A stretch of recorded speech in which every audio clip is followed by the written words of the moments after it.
Magandang lalaki ho ako. Bawal magsinungaling. Bawal Sana all. kasalanan yan. 9:38 na ho ng gabi.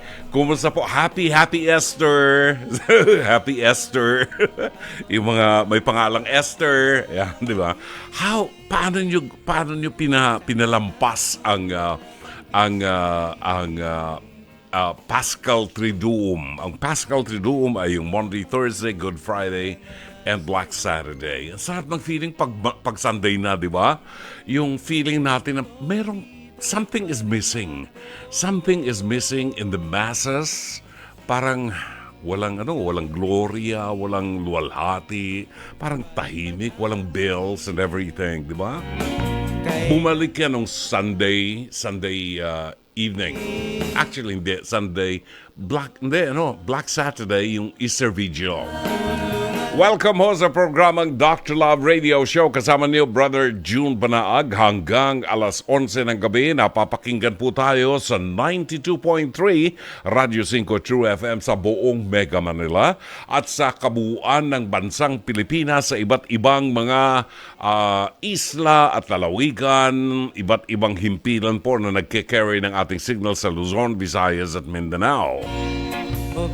Tayo po ay kasabay napapakinggan at napapanood po sa Facebook page ng 92.3 True FM at sa Facebook page ng Dr. Love. Siyempre, kung meron kayo mga komentaryo, mga pagbati, topic na gusto nyo pag-usapan ho natin, maaari po ninyong hanapin ang ating Facebook page ng Dr. Love at pag nakita ho ninyo, i-share po ninyo sa mga kaibigan nyo at kamag-anak para mapakinabangan naman ng iba. At sa lahat po ng may signal cable, tayo po ay napapakinggan sa Signal Satellite Channel 305. Pwede rin pong mapakinggan live sa Signal Play app. Mag-register lamang po sa ng libreng account sa www.signalplay.com. Yun. Maaari din pong magpadala ng mensahe sa ating email address. Ang ating email address ay drloveradio5@gmail.com o sa ating Dr. Love Facebook Messenger. Or tumawag po kayo sa mga hotlines natin. Ang ating hotlines ay 863-15788 at 863-16674.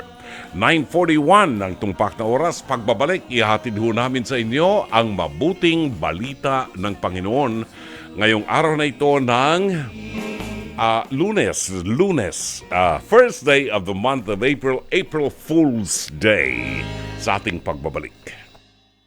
Mga salita ng Diyos na nag-iiwan ng pag-asa, kapanatagan at kapayapaan, pagkain pang spiritual, hango sa bagong tipan ng banal na aklat, pagkain pang spiritual. Narito ang ating pagkaing pang-spiritual ngayong araw na ito ng Lunes, unang araw ng buwan ng Abril. Ang mabuting balita ay matatagpuan po natin sa 28 kabanata ng Ebanghelyo sang-ayon kay San Mateo, talata 8 hanggang 15. At dali-dali nga silang umalis sa libingan na may magkahalong takot at galak. At patakbong pumunta sa mga alagad upang ibalita ang nangyari. Ngunit sinalubong sila ni Jesus at binati. Lumapit sila sa kanya, hinawakan ang kanyang mga paa at sinamba siya. Sinabi sa kanila ni Jesus, "Huwag kayong matakot. Humayo kayo't sabihin sa mga kapatid ko na pumunta sila sa Galilea at makikita nila ko roon." Pagkaalis ng mga babae, pumunta sa lungsod ang ilan sa mga kawal na nagbabantay sa libingan at isinalaysay sa mga punong pari ang buong pangyayari. Nakipagpulong naman ang mga punong pari sa mga pinuno ng bayan at nagkasundo silang suhulan ng malaki ang mga kawal. At ang mga ito ay inutusan nilang ganito ang ipamalita. Habang natutulog kami kagabi, dumating ang mga alagad ni Jesus at ninakaw ang kanyang bangkay. Sinabi pa nila, Huwag kayong mag-alala. Kung makarating man ito sa gobernador, kami ang bahala sa inyo. Tinanggap ng mga bantay ang suhol at ganun nga ang kanilang ginawa. Kaya magpahanggang ngayon, ito pa rin ang ipinamamalita sa mga Hudyo. Giliw na mga kapatid, ang mabuting balita ng Panginoon. Pagkain pang-spiritual, mga salita ng Diyos na nag-iiwan ng pag-asa, kapanatagan at kapayapaan. Pagkain pang-spiritual, hango sa bagong tipan ng banal na aklat. Pagkain pang-spiritual.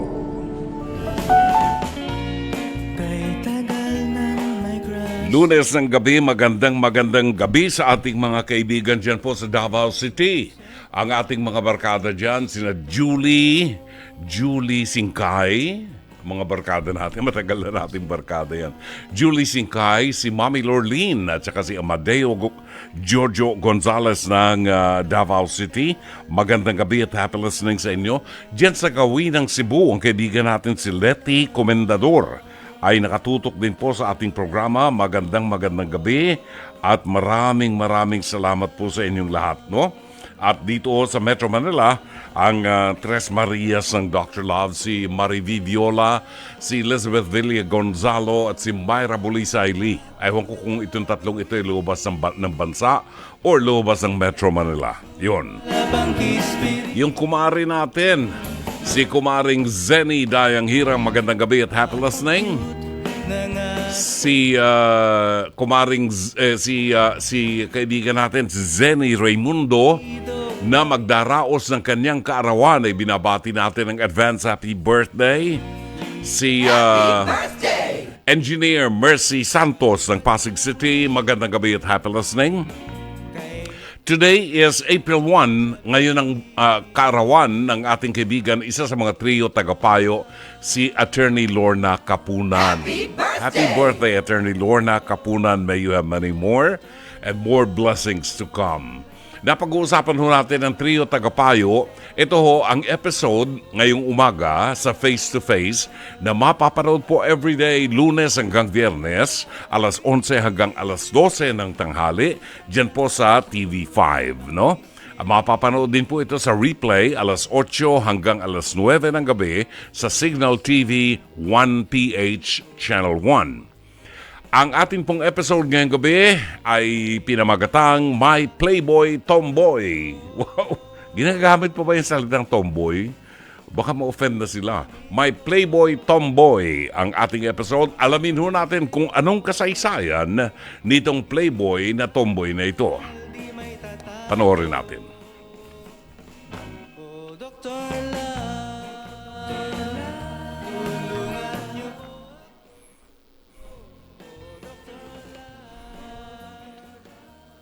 Ang ganda pa naman ang buhok ni Mama Carla dito, pero wala siyang audio. Bakit ganun? Diba? Baka magalit si Playboy Tomboy. Alamin ho natin, sandali babalikan natin yan dahil tawag dito. Useless na panoorin natin tapos walang audio, di ba? E di magmumukha lang tayong engot. Batiin natin ang mga kaibigan natin. Chato Sakluti, good evening, happy listening. Magandang gabi, present na raw siya. Si Chato Sakluti. Kahapon ay 40th day ng kaibigan natin na si Alan, na anak ni Lilibet Pernesita. 40th day, ika-40 araw ng kanyang pagkamatay. Hindi tayo nakadalo kahapon doon sa misa. Ganun pa man ang pagbati natin kay Alfred Saban at kay Ika Villangka na ngayon ay nakikinig sa programa natin. Okay, balikan ho natin ang ating episode ng Face to Face. Hear it ni Dr. Love, My Playboy Tomboy. Tilin, ano ang nangyari? Bakit ikaw ay ipinagpalit ng iyong live-in partner? Simula po nung January po, nagkaanuhan na po siya, parang nanlalabo na po siya sa akin. Nanlalamig? Opo, nanlalamig na po siya sa akin, parang wala na po siyang oras. Pero gaano kayo katagal? Ano na po kami, 1 year na po. First time mo bang nagkaroon ng karelasyon na tomboy? Dati po, nagka-relasyon po ako ng lalaki. May anak po kami. Iniwan niya po ako. Kaya ang ginawa ko po, nakipagrelasyon po ako sa tomboy. Nakakala ko po na siya na po talaga. Pero hindi ko po alam kung totoo po siya sa akin. Sa tingin mo ba meron siyang iba? Tinatanong ko po siya kung meron. Gusto ko po talagang malinawan sa kanya kung meron po ba siyang iba. Kasi hindi po talaga ako papayag. Wow. Hindi po talaga. Ipaglalaban ko po talaga siya kasi napamahal na po yung anak ko sa kanya. Yung Lahat anak. po gagawin ko. Oo. Yung anak. Siya naman ang partner ni Lynn na tila meron na daw iba. Ipaliwanag mo ito, Rose B. Pasok.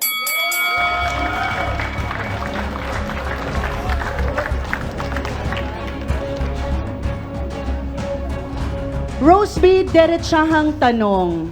Totoo bang ipinagpalit mo na or may ipinalit ka na kay Lynn? Opo.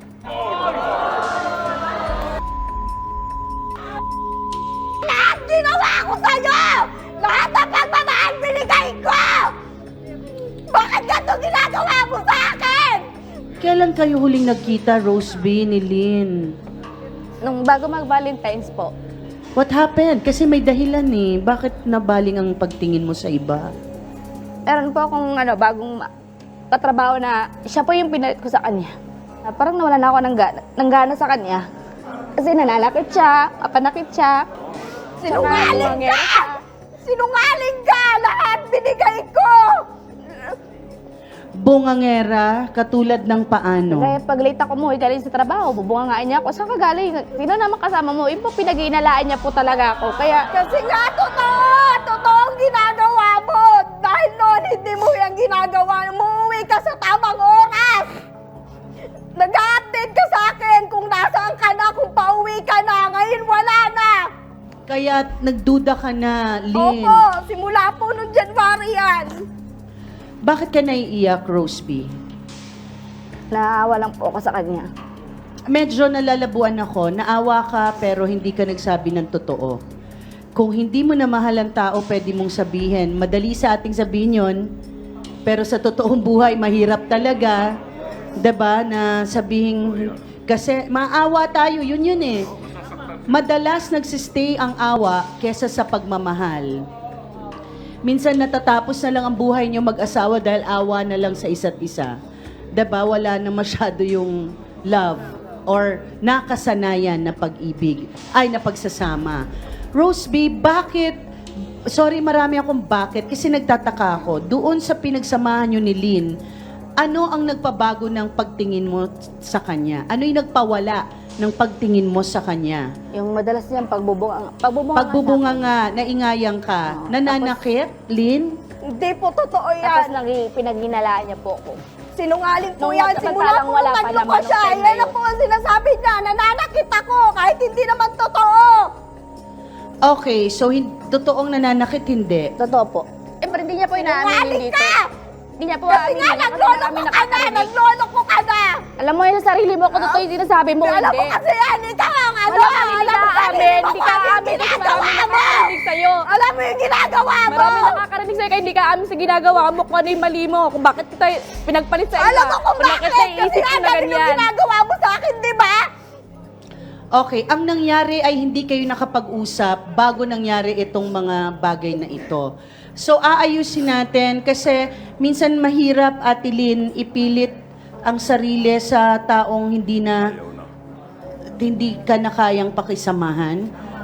Pero dahil tayo naman ay may mga dignidad bilang mga nanay, and Rose B, may anak ka. Ano nangyari? Ilan ang anak mo? 3 po. 3. So, may kinasama kang lalaki. Opo. And then, Then, nag-iwalay kami kasi ganun din. Hindi na kami nagkakaunawaan. Then, nalaman ko rin naman na niloko niya ako. Kaya, nakipag-iwalay ako sa kanya. Naisip ko, may mga tropa ko mga tomboy. Naisip ko na baka dun sa babae ako swerte. Hindi ako swerte dun sa lalaki. Celine, handa ka bang ipaglaban si Rose B? Opo. Aware ka ba nung naging kayo ni Roseby, merong Lynn? Di ko po talaga alam na may link siya. At di ko pa po siya... Kasi malandi ka! Ang Kaya pakakasi mo, kakilala ko po talaga siya sobra! na single. Dapat kasi inalam mo muna yung sitwasyon niya! Taong bahay Bago lang ka po nag-ano ako, taong lalandi! bahay trabaho, taong Dalaga bahay ka! trabaho. Okay. At so, ngayon na alam mo na meron palang nasasaktan o may sinagasaan kayong tao, anong masasabi mo, si Lynn? Hindi ko naman po talaga alam na mayroon siyang karelasyon. Nagkamali din po talaga ako kasi hindi ko po inalam muna. Pero Pero ngayon na alam mo na, ipagtanggap mo pa rin ba si Roseby? depende po sa kanya kung anong sino pipiliin niya sa amin dalawa. Pero ako po, mahal ko po talaga siya. Pero ikaw, mahal mo siya, Opo, si Roseby. Opo. Pero pag pinili niyang muli si Lynn, ay tatanggapin mo. Opo, Kasi para mas po sa matagal mga bata. silang magkasama. Opo, para na lang po sa mga bata yun. Maawa na lang po ako sa side ng mga bata po. Kasi lumalaki na yung mga bata, siya nakikilalang kasama ng nanay niya. Pero hindi kasi katwiran yon dahil kung hindi naman magiging masaya, 'di ba, ang samahan, mga bata rin ang naapektuhan. Ang importante sa pagsasama ng magkarelasyon ay pagsasamang masaya para yung environment ng mga taong nakapalibot sa inyo, kung may mga anak man tayo, ay masaya ang kanilang kinalakihang environment and harmonious, tahimik, no, na 'di ba, maayos. Okay, pero mamaya natin malalaman 'yan. Ano ba ang nagustuhan mo kay Roseby, si Lynn? Mabait po at maalaga, mapagmahal po. Masikaso din po siya. Okay. Nakikita natin mga kapatid yung kahalagahan ng loyalty or faithfulness sa isang relasyon. Doesn't matter kung sa straight, babae sa lalaki, babae sa babae, lalaki sa lalaki. Kailangan yung katapatan ng pagsasama. Pag nawala yun, talagang babaksak ang relasyon. Now, hindi rin magtatagumpay ang isang relasyon kung kagaya ng sinasabi ni Lynn, ipaglalaban ko ang pagmamahal ko sa kanya. Hindi pwedeng isa lang ang nagmamahal. Kailangan dalawa silang nagmamahalan. Kasi pagsasawaan din yung pagmamahal ni Lynn nung kanyang karelasyon. Kailangan kasi may give and take yan, ano? It's a two-way street. Pareho kayo nagmamahal. Yun ang napuna lang natin ngayon. I have a question kay Celine. Celine, desidido ka na ba dito sa decision mo na makipagrelasyon ka kay Roseby? Nakahanda ka ba na ang buong buhay mo ay kayong dalawa ni Roseby ang magkasama? Wala ka bang pangarap na magkaroon ng anak na mga naglalaro doon sa bahay ninyo? Things like this. Kay Lynn, ang maipapayo ko lang, Lynn, alam ko na unawaan ko na yung mga anak mo ay napamahal na kay Roseby. Pero hindi magiging magandang basihan yung pagmamahal ng anak mo sa relasyon nyo ni Roseby. Kung sinasabi na ni Roseby, hindi ikaw ang gusto ko, tapos na tayo. Harapin natin ang katotohanan na hindi lahat ng gusto natin nakukuha natin sa mundo. Baka kailangang tingnan mo muna yung respeto at dignidad ng iyong sarili at patunayan mo kaya mong mabuhay kahit wala siya. Maraming salamat, Mama Carla. Pero Dr. Love, hindi pa namimili si Roseby. Oo nga. Sino sa tingin mo ang pipiliin ni Roseby? Well, bahala ka na, Roseby. Hindi, kasi sinabi na ni Roseby kanina, Mama Carla, naiingayan siya kay Lynn.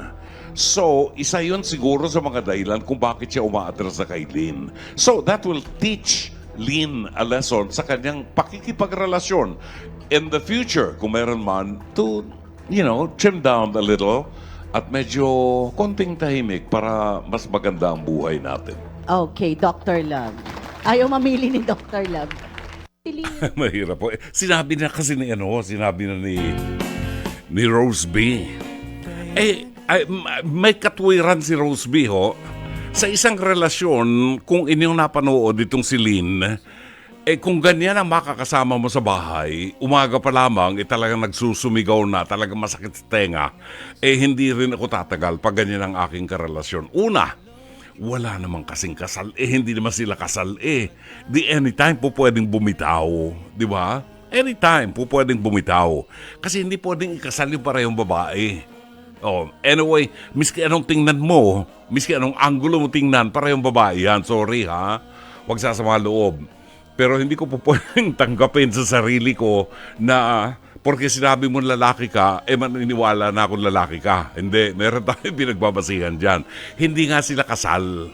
So, hindi nga kasal, pagkaingay-ingay pa nitong si Lynn, ngayon nakatagpo siya ng isang dalaga. Di ba? Natahimik. So, nahulog ang kanyang kalooban. Ano sa palagay niyo ang inyong masasabi dito sa relasyon ni Lynn at saka ni Rose B?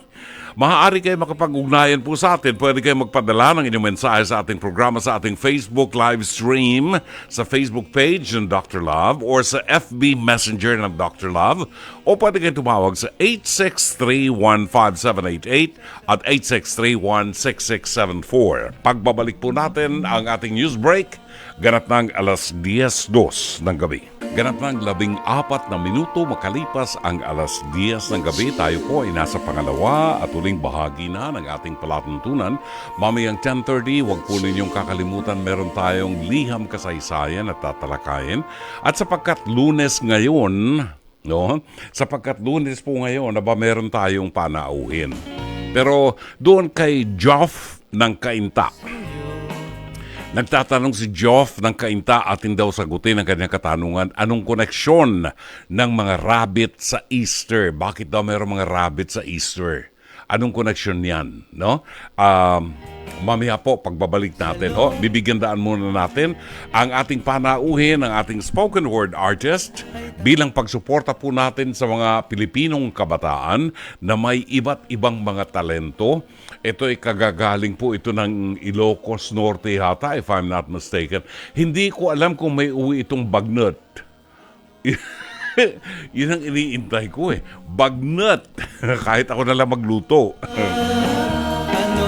Alright, panauhin natin ngayong gabi. Pabatiin natin at alamin natin kung paano ang kanyang naging weekend at ang tinatawag nating Paschal Triduum. Paano niya sinelebrate ito? Let's welcome Lance Abellion, our spoken word artist sa programang Dr. Love. Hello, Lance! Welcome back. Yes po, isa po magandang gabi sa iyo, Brother June, sa ating po mga listeners. Happy Easter po. It's good to be back after a week na wala po ako sa programa. And anong pinagkaabalahan mo when you went to Ilocos? Yes po, syempre po, yaman na rin lamang po na Holy Week po, no? Syempre po, I had po the time to reflect on Christ's passion and resurrection. Ako po ay eto po, proud po kong sabihin, I'm so very happy na after 5 years po, ako po ay nagkaroon taon na makapagbisita iglesyang muli, no? Wow. Ayan, so at nakapag-Stations of the Cross po muli ako after 5 years. At nalibot ko 5 years, ha? 7 simbahan po sa Ilocos Norte po ang nalibot namin. We had 2 stations each. So, Uy, ano yung simbahan sa ano? Paway? Paway ba yun? Paway po yun. Paway po. Paway. I see, okay. Well, that's a good, beautiful church. Lumang-lumang simbahan na yun. Nakita ko yun for a while. Anong mapasyal tayo ng Ilocos. Well, anyway, ano ang inihanda mo pagkatapos ng mahabang bakasyon at pagkatapos ng mga pagninilay mo? Ano ang inihanda mo ngayong gabi para sa iyong mga fans sa ating programa, Lance? Okay po. Guess what, Brother June? Sa isa pong linggo po ng pamamahinga ay nakapagsulat po ako ng isang bagong-bagong tula. Naisulat ko lang po siya kahapon at na-revise ko lang po ngayong araw. Great. Okay. Pakinggan natin mga kaibigan, mga kapatid, si Lance Abellion sa kanyang bagong-bagong tula na isinulat sa anong tawag dito, mainit pa katatapos lang niya, kaya edit lang niya. Let's hear it from Lance Abellion. Lance? So, may kaugnayan po to sa Easter season kung nasan po tayo. Ang pamagat po ng tulang ito ay bago. Sana po magustuhan nyo. Bago. Lahat tayo sa anumang aspeto ay gusto ng bago. Bagong gamit, bagong buhay, bagong bahay, bagong kabanata, bagong simula. Lahat tayo, aminin na natin, sa isang banda ay nanggaling tayo sa nakaraan. Nakaraang pilit nating tinatakasan para kumbinsihin ang sarili na hindi na dapat dahil kailangan, kundi dapat para mapagtakpan ang tunay na lagay ng ating kalooban. Subalit minsan, magpapaulit-ulit na dadalaw ang nakaraan sa'yo. Kukumbinsihin kang wala ng bago pang bagay kang maaring maranasan, tutulak sa'yong magpabulid na lamang sa kanyang piitan. Maraming beses na puno ka ng pagsisisi na pagpapalagay sa sarili na baka huli na ang lahat. Na baka sa iyong palagay ay hindi ka kamahal-mahal at sapat. Subalit meron akong katotohanan na marapat mong malaman na ang bawat isa, gaano man karumi ang pinagdaanan, ay maaari pang mabalikan ang dahilan kung bakit nga ba tayo patuloy sa pag-iral. Halimbawa na lamang na kung papaano na pagtagumpayan ng manunubos ang kanyang pagtubos sa kasalanan ng sangkatauhan, na kung papaano ba niya pinasan ang bawat paghihirap para lamang ang ating kalooban ay mapagaan ng kanyang pagmamahal na hindi kailanman mapaparam. Nagpapaalalang hindi pa huli ang lahat para magsimula ka ng bago, na ang bawat isa ay hindi perpekto. Ang dati mong pagkaguho ay maaaring maging bagong pagkatao.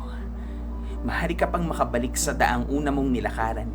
Maaari mo pang matanaw ang isang bagong pananaw, bagong pag-asa, panibagong pagkakataon para ikaw ay tuluyang makausad. Ipaalala sa sarili na hindi hadlang ang iyong nakaraan para masimula ng isang bagong kabanata. Kakabitang kanyang palagi ang pag-antabay sa atin at pag-akay sa tuwina. Hindi pa huli ang lahat. Hayaang ang tadhana at pagkakataon ng magsulat ng isang panibagong kwento na siya ang may akda. Kaya halika, salubungin mo ang isang bagong simula. Magandang gabi po at Happy Easter sa lahat. Very good. Thank you. Maraming salamat sa iyo. Si Lance Abellion, napakaganda ng kanyang isinulat na tulang yan. Before we say goodbye to Lance, baka meron siyang gustong batiin sa mga kamag-anak niya dyan sa Ilocos. At syempre kay mami niya na hindi po pwedeng hindi manood yun. Siyempre po, before anything else po, gusto po ko munang pasalamatan ang mga sumubaybay po sa aming Holy Week Special sa Laya PH po nitong weekend. Maraming salamat po sa lahat po ng tumutok at sumubaybay sa aming Facebook page at YouTube channel. At binabati ko po siyempre po ang aking mga kapatid sa Laya PH. Magandang gabi sa inyo. Siyempre po ang aking Abellion family sa Ilocos Norte, na imbag nga rabi kada kayo amin. At siyempre si Mami Edna Abellion ng Happy Viewing. Good evening, ma. Love you. Thank you very much. Maraming salamat, Lance Abellion. Ang ating oras ganap ng alas 10:21 ng gabi sa palatuntunang Dr. Love Radio Show. Si JC Calasikas ay nasa linya natin ngayon. JC, magandang gabi sa iyo. Kadarating lang nito. Galing to sa anong tawag dito, sa South Korea. Nanginain to ng bibimbap sa South Korea. JC, welcome back. Magandang gabi, Brother John. Happy Easter po. Happy Easter to you, JC. Kumusta ang biyahe mo? Actually, Brother John, galing tayo ng Bataan. Bataan? Oo. Akala ko nagpunta ka ng Korea, kunayo ka. April Fools po yun. April Fools. Akala ko nanginain ka ng bibimbap. Hopefully next year matuloy. Sumama ka sa amin sa April. Pero galing kami ng Bataan, umatin kami ng kasal ng tita ko. I see. Lumanta ko Okay. tayo ng native lechon. Ay, naku, sarap. Oo. Huwag mo na sabihin, magugutom ako. Para gusto ko magpabili ng lechon ngayong gabi. Anyway, Iba JC, ano masasabi mo dun sa ating face-to-face hirit ni Dr. Love? Alam mo, Brother John, dun sa tomboy, parang hindi siya tomboy, parang babae. Sino? No? Sino? Yung si Rose B? Oo. Oo. May Parang anak siya babae. Babae. Babae naman talaga siya. Mm. Oo, may Yun anak. Di ba? Yun nga lang, ang kanyang lover babae din. So, ang problema lang dyan, yung sabi nga niya, di ba, yung una niyang nakarelasyon na Si Lynn. may anak. Si Lynn. Si Lynn. Oo. sabi nga ni Lynn, kung nanlambig nga siya, kaya siya pinalitan, baka nga sinabi na talagang mananakit o inaaway siya. Ang payo ko na lang kay Lynn, pagtuunan niya na ng pansin yung kanyang anak. Alam mo, sa tingin ko, to be honest, sa tingin ko ay naghahanap lang si Lynn ng makakatuwang niya sa pagsuporta dun sa kanyang mga anak. Yes. Hindi talaga yung hindi talaga love. Yung yun ang unang lumabas sa kanyang sa kanyang bibig yung mga anak niya. No? Oo. Hindi dapat yun ang basihan dahil biologically hindi naman siya ang tatay ng mga anak niya, di ba? Opo. So, ayun.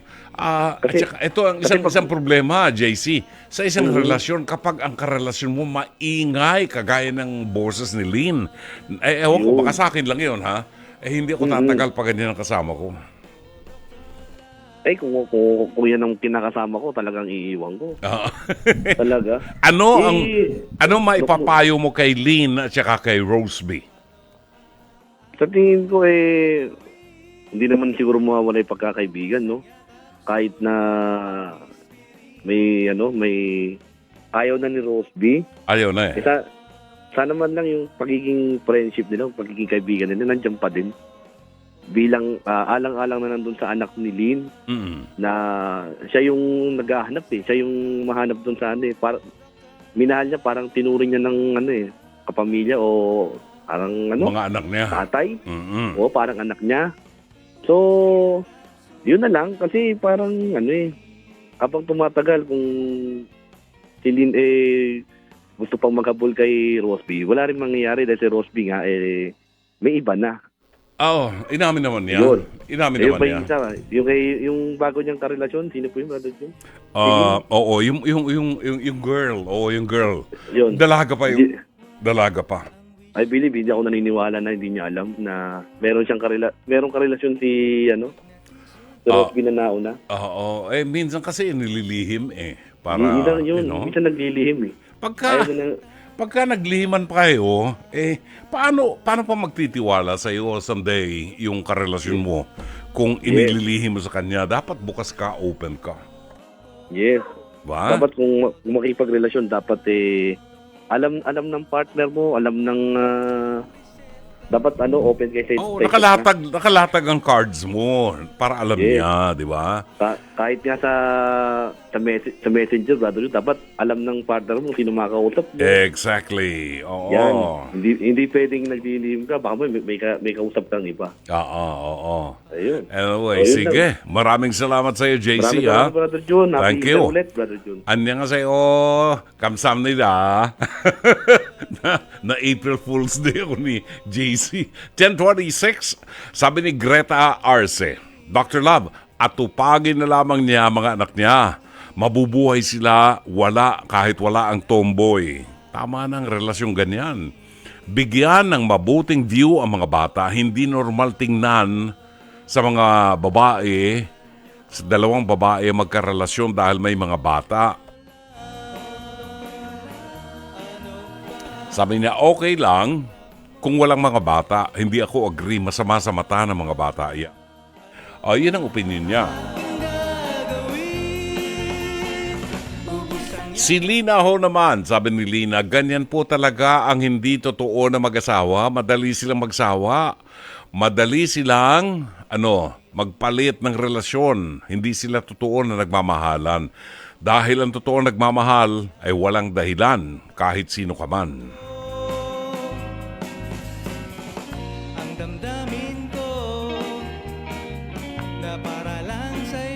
Bueno, ating oras, ganap ng alas 10:27. Mamaya, pagbabalik ko natin ang liham kasaysay ni Erica ng Marikina. Sagutin lang natin yung katanungan ni Joff ng Cainta. Sabi ni Joff, kung pwede raw nating sagutin yung kanyang katanungan, anong koneksyon ng mga rabbit sa Easter? Sabi ni Joff ng Cainta. Maraming salamat, Joff. Kung tutuusin, Joff, ang rabbit, ano pa ba? Anong mga simbolo ng Easter? Ang rabbit at saka Easter eggs, di ba? Ang katotohanan, wala pong kinalaman niya sa pananampalataya natin. It has nothing to do with the Christian faith. Bakit? Kasi doon sa Western world, sa Amerika lalo na nako-commercialize na even the celebration of All Saints Day, di ba? And All Souls Day, nako-commercialize na yan. Ito, yung Easter, ito'y matagal ng panahon na ginagamit nilang simbolo ay itlog, Easter egg at saka rabbit, no? Actually, ang kasaysayan ay itong itlog at saka itong rabbit ay mga simbolo ng fertility. Kung meron kayong alagang rabbit, huwag niyong pagsasamahin ng babaeng rabbit at saka lalaking rabbit. At pag nagsalpukan yan, kutakot-takot ng mga bagong baby rabbits ang lalabas dyan. Maniwala kayo. Kahit ano, napakainit nito mga lalaking rabbit. So, ito ay simbolo ng fertility. Egg is a symbol of fertility and new life. Rabbit, ganun din, new life, no? And winter, itong panahon na ito sa ibang bansa. This is a symbol of new life, winter. Ito yung panahon na lumalabas yung mga bulaklak sa mga sanga ng puno.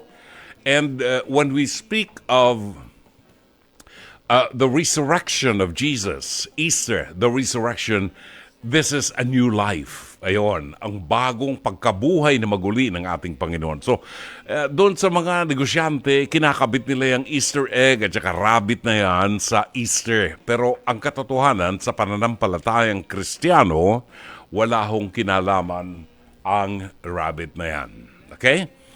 Pagbabalik natin, atin pong tutunghayan ang liham kasaysayan ni Erica ng Marikina. Oras, 10:30. Paboritong awitin ni Engineer Mercy Santos ng Pasig City, ang awiting Unchained Melody. Inawit po yan ni Anita Bryant.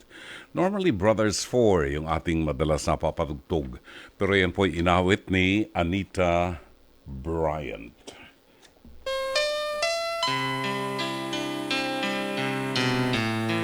Sa bahaging ito ng ating palatuntunan, ating puntunghayan ng liham kasaysayan padala ni Erica ng Marikina. Dear Dr. Love, ako po si Erica ng Marikina, 32 years old. Marami po akong narinig na mga payo ninyo sa pag-ibig at sa pamilya, kasintahan, maging sa bawal na pag-ibig. Kaya heto po tumaasa akong mabibigyan ng pansin at payo ang aking liham.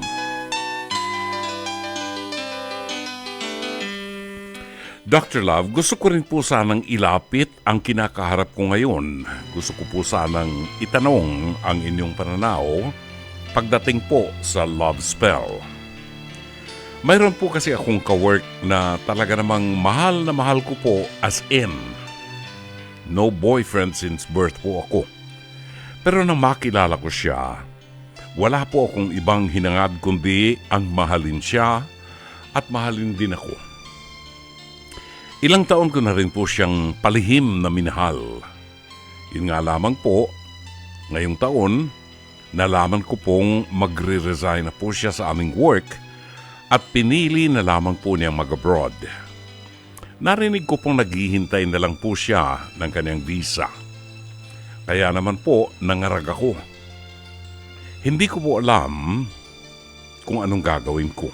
Pero gusto ko pong may gawin para hindi po siya umalis.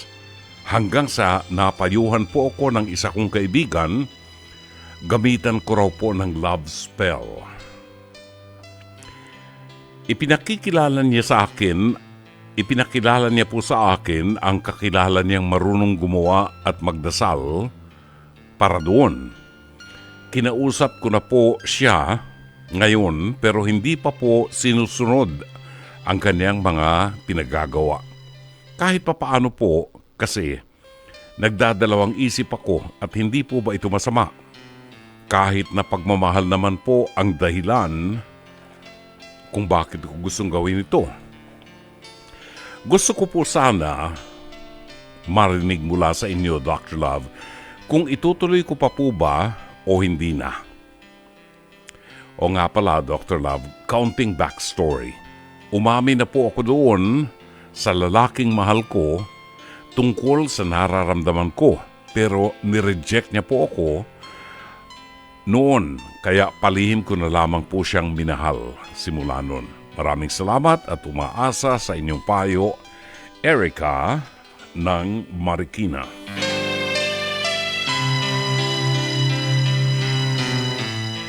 Maraming salamat, Erica. Love spell. Ano nga sa Tagalog yung love spell? Meron tawag sila, gayuma. Ayun. Ang sabi nitong si ipi ko, si Jenny, si Jen Ganda Morales, at saka si Santi. Gayuma daw. Ayan. Ikaw ba ipapayag na makipagrelasyon sa isang taong ginayuma mo? Ayan. Yan ang tanong. Payag ka bang makipagrelasyon sa isang taong ginayuma mo? Ano ang gayuma? Paano? Hindi na ba siya matatauhan doon sa tunay na tayo ng kanyang buhay? Actually, yung gayuma, panahon pa ng ano yan, panahon pa yata ng Hapon yan. Yung mga gayuma, yung mga love spell. Di ko naman alam kung bakit nagpapapaniwala pa kayo dyan sa mga love spell na yan. Alam ba ninyo na kung totoo yan, yung nakaka-imbento ng love spell, milyonaryo na. Kasi maraming maluloko di ba? Hindi po, kung itatanong ninyo yung, kasi sa'yo na rin ang galing ha. Ang sabi mo, ipinakilala sa iyo ang kakilala niyang marunong gumawa at magdasal para doon. Ibig sabihin, merong orasyon. At kung orasyon, ang ibig sabihin ng orasyon ay prayer, no? Ibig sabihin yan, spiritual. Ayan, spiritual yan. At kapag hindi sa Diyos ang orasyon, kapag hindi sa Diyos ang dasal, kapag ito'y gumagawa ng bagay na hindi mabuti, ito'y kasalanan. Kung ito'y kasalanan, ito'y gawa ng diablo. Ayan. Kagaya ng mga mangkukulam at saka mga manggagaway. Totoo ba na mayroong mangkukulam at mayroong mga nanggagamot ng kulam? Totoo po. Nasa Biblia yan Ano sinasabi ng mga exorcist? Ang sinasabi ng mga exorcist, ang gumagamot doon sa nakukulam ay mangkukulam din. Ibig sabihin, ito'y kagagawa ng diablo para maniwala kayo at makuha niya ang paniniwala ninyo. Diyan sa mga pangkukulam na yan, yung mga pagpapahula na yan, pupunta kayo sa simbahan ng Quiapo, magsisimba kayo sa simbahan ng Quiapo, paglabas yung magpapahula kayo. Di ba? Ibig sabihin, hindi nyo alam ang pananampalataya nyo, tumataliwas kayo sa inyong pananampalataya. So kung ako tatanungin mo, ek lang yan. Pang April Fool's Day yan, Erica. Yung mga love potion na ganyan, love spell. Ek yan, maliwala ka. Ang sasabihin ko sa iyo, ang totoo. Eto, Erica. Sa isang pakikipagrelasyon, nagiging tagumpay lamang ang pakikipagrelasyon kapag dalawa kayo nagmamahalan. Kung napanood mo yung ating face-to-face hirit ni Dr. Love, kapag hindi totoo ang pagmamahalan, hindi talaga magtatagal. Kagaya ng relasyon ni Lynn at saka ni Roseby. Diba? Kasi si Lynn, ang primary na purpose ng pakikipagrelasyon niya kay Roseby ay sapagkat napalapit na sa puso ng mga anak niya si Roseby. Parang tatay-tatayan niya. See? At ang pangsuporta kay Roseby, ang pagsuporta ni Roseby, financially and otherwise, doon sa mga bata. Hindi talaga mahal. Ang iniiyak nitong si Lynn ang pinagwawala niya at pinagtataas niya ng boses at pinag-iingay niya ay mawawala yung sustento dun sa kanyang anak. At yung mga anak, hahanapin si Roseby. Hindi ganun. Ang mahalaga ay yung relasyon ninyong dalawa. Yun ang mahalaga. So kapag isa lang ang nagmamahal, huwag kayong maniwala doon sa sinasabing yung pagmamahal na walang kapalit. No? Unconditional love. Naniniwala ka ba, Jen, doon sa unconditional love na yan? Kahit nga sa magulang, hindi po totoo yung unconditional love na yan. Ang nakakagawa lang ng unconditional love, ang Diyos. Tama, Jen. Diyos lang ang gumagawa ng unconditional love, walang kapalit. Kasi dakila ang pag-ibig ng Diyos sa atin. Tayo hindi po pwede. Pag minahal kita, kailangan may kapalit. Kailangan mahalin mo rin ako. Pag niregaluhan kita, kailangan someday may regalo ka rin sa akin. Hindi pwedeng ako lang ang bigay ng bigay sa'yo. Magsasawa ako sa'yo. Hindi po pwede yung ganun. Kahit anong ganda mo. Kahit para kang diwata, parang si Jen Ganda Morales, na ilagay mo sa isang madilim na lugar, nagliliwanag sa kagandahan. No? Kung ako lang ang magmamahal sa kanya at hindi naman niya ako mamahalin, hindi siya magpapalit nung pagmamahal na binibigay ko sa kanya, magsasawa ako. Kahit mga magulang. Yung sinasabi, unconditional love. Diyos lang ang kayang gumawa niyan. Maniwala kayo. Kahit sa mga magulang, kapag ang anak mo ubod ng walang hiya, sinasagot ka niya, batugan, ayaw sumunod sa iyo, mumurahin ka niya, palalayasin ka, mawawala ang pagmamahal mo sa anak mo. Kailangan kasi may symbiotic yan eh. Pag may binigay ka, meron kang tatanggapin. Iyan ang nature ng tao. At huwag niyong gagamitin yung unconditional love. Diyos lang ang nakakagawa ng unconditional love. Tayo, ang ginagawa natin, pag nagbigay, umaasa tayong bibigyan tayo. May tatanggapin. Di ba? Okay. So, paano ngayon ang gagawin ni Erica? Erica, unang dapat na alisin mo sa isip mo ay ang mga panggayuma, mga love potion, mga chubachenes na ganyan. Walang katotohanan yan. Niloloko ka lang yan. Kung gusto mo, gagawa ako ng sarili kong love potion. At ibebenta ko rito sa radyo. Meron akong kasama nung araw eh. Kasama ko nung, wala na, sumalangit na ang kanyang kaluluwa. Kasama ko nung araw doon sa Double B. Na meron siyang mga potion. Oo. May mga potion siya. Ano nga yung matamis na ibinibigay natin sa kabayo? Yung matamis na malapot na may tawag dun sa Tagalog eh. Pero pinipilahan yun ng mga tao kasi ang sabi niya, very powerful daw yun. Yung isang kasama ko rin, yumaman sa, anong tawag dito, yung pyramid. Wala pa yung pyramiding nung araw. Hindi panutya yun. Ano yun? Malapot yun eh. Nilalagay sa pagkain ng kabayo. I forgot the name. Pulot, yun. Merong, sa English ng pulot? Hanapin. Hindi honey. Hindi. May tawag sila. Yumaman yung kaibigan ko dyan. O yung isang announcer pa na kaibigan ko rin. Naggumawa naman siya ng pyramid. Yung nilalagay sa ulo na gano'n para tumalino ka. Naloko pa ako nung araw nun eh. Bumili pa ako ng pyramid sa kanya kasi pwede mong ilagay yung blade na mapurol dun sa ilalim ng pyramid overnight. Pagising mo sa umaga, matalas na. Hindi rin. Lang yun.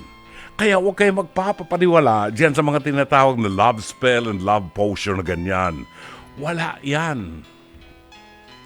Itong panahon na ito na maraming scam, mai-scam ka dyan. So anong dapat mong gawin, Erica? Tanggapin mo ang katotohanan na hindi lahat ng gusto mo sa mundo makukuha mo. Well, sa kultura at tradisyong Pilipino, hindi nanliligaw ang mga Pilipina sa mga lalaki. Noon yon.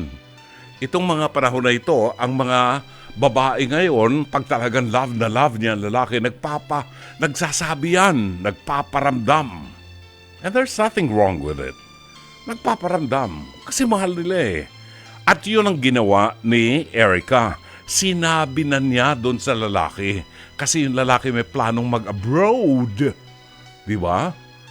Pag nag-abroad, baka marami magagandang makita yung mga Arabiana na magaganda, di ba? Yung sistema mo, sinabi na niya dito sa lalaking gusto niya, pero wala, nireject siya. In others' word, ayaw sa'yo. Kung ayaw sa'yo, wag mong pagpilitan. Meron kang makukuhang lalaking magmamahal sa'yo. Ibukas mo lang ang possibility. Try to make new friends. And I tell you, pipilahan ka ng mga manliligaw mo. Huwag mong ipagpilitan kasi sasama lang ang loob mo. Ang ating oras ganap na ang alas 10:49 ng gabi. Ang tinig ni Andy Williams ng awiting Dear Heart, 10:52 is our time. Lunes ng gabi. Nasa pangalawa at huling bahagi po tayo ng ating programang Dr. Love Radio Show. Maraming salamat kay Rick Labadia na nagpadala ng mensahe sa atin, nagpapacheck ng attendance. Maria Rosario sa Avedra Sakluti ng Novaliches, Quezon City. Meli Matabang Peñaranda ng Tuktukan, Taguig City. Buwabati na magandang gabi, nagpapacheck ng attendance, nakikinig at nanonood daw siya sa ating programa. Yek Lopena ng San Pedro, Laguna. Si Lina Ho ng Plaridel, Bulacan. Avalon Mites. Si Bongbong ay tanong ko lang, kailan nagsimula ang bisita iglesia at bakit 7 ang kailangan sa bisita iglesia? Dapat ito, Holy Week na natin dinalaka ito, no? Actually, ang bisita iglesia, matagal na po yan. It has been a tradition in the church. Pero ano ba ang bisita iglesia? Ang bisita, pagdalaw sa simbahan. Ano ang dinadalaw niyo sa simbahan? Ang tunay na meaning ng bisita iglesia ay yung pagdalaw mo sa simbahan, dadalawin mo yung Santissimo Sacramento na naka-expose. Yon ang bisita iglesia, isang simbahan lang. Kasi hindi pwedeng 7 simbahan sa bisita iglesia. Kung ang purpose talaga ay yung tunay na kahulugan ng bisita iglesia, isang simbahan lang, dadalaw ka doon sa nakapatente na Santissimo Sacramento. Hindi 7. Bakit hindi 7? Kasi yung dadasalin mo doon sa unang simbahan, yun din ang dadasalin mo doon sa 6 na simbahan pang pupuntahan mo. So, walang logic, di ba? That's the meaning of visita iglesia. Kung 7 simbahan ang pupuntahan mo, hindi visita iglesia tawag doon. Ang tawag doon, visita iglesias, plural. Yon, di ba? Visita iglesias. Ano ginagawa doon sa ginagawa sa visita iglesia? Kasi po, mali naman kasi, hindi yun talaga ang meaning ng bisita iglesia. Napaliwanag ko na. Anong ginagawa? Ang ginagawa po, kapag nagbibisita iglesia, sa 7 simbahan or 14 na simbahan, ang ginagawa po, nag-Stations of the Cross. Via Crucis or Via Dolorosa, ang tawag doon. Bawat station. So bakit 7? Sa bawat isang simbahan, 2 stations ang kanilang pinagninilayan. So matatapos sila 14 na stasyon sa 7 simbahan. See? Yon. Malinaw ba? Napaliwanag ko ba? Okay, maraming salamat. Sana'y nagustuhan po ninyo. Awitin ng The Four Aces at ang awiting A Woman in Love. Isa sa mga awiting walang kamatayan at hindi ka talaga magsasawa na pakinggan ang mga awiting yan. Well, Humahabol si Lina ho, sabi niya kay Erica, kung talagang kayo sa isa't isa, hindi mo na kailangan ng gayuma. Kusang magaganap ang pagmamahalan niyo sa isa't isa. Maghanap ng totoong magmamahal sa iyo at mamahalin mo. Actually, huwag mo nang hanapin. Darating yan. Darating yan. Bueno, hanggang dito na lamang po at sana'y naging makabuluhan ang 1.5 oras ng ating pagsasama sa programang Dr. Love Radio Show. Sa ngalan po ng ating General Manager, si Mr. Raul de la Cruz, Alvin Maanyo, ang ating Production Manager, Cherry Baile, ang ating Operations Manager, ang ating mga producers, Jen Ganda Morales at Mike Santillan, si Director Sheikh Mamaril, si technician natin Rome Ortigas at si PA and Avid Operator Mike Bulay-Og. Ito po naman si Brother June Banaag, nagpapaalam hanggang bukas muli, alas 9:30 sa impilang ito. Magandang gabi, maraming salamat. Shalom Aleichem.